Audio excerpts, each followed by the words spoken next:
He's in the coffin. How did your men lose him? How can someone bring so much disruption to our cause?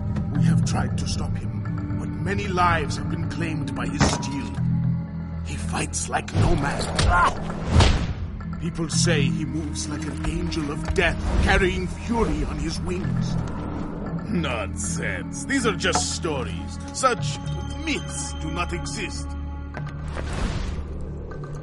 This man is costing us a fortune to contain. We have to stop him, or everything we worked for will be destroyed. How do we restrain this angel of yours? Raise an army against one man? Nine! There's nothing we can do without calling for reinforcements. Takeover was a disaster. Our soldiers cannot be everywhere. Cannot hold up all these men at once. Enough!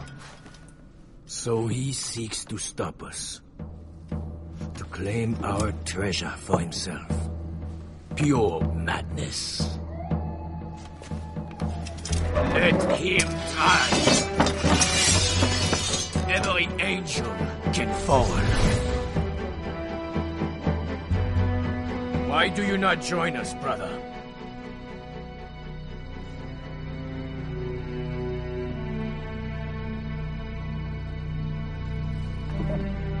Is there something wrong?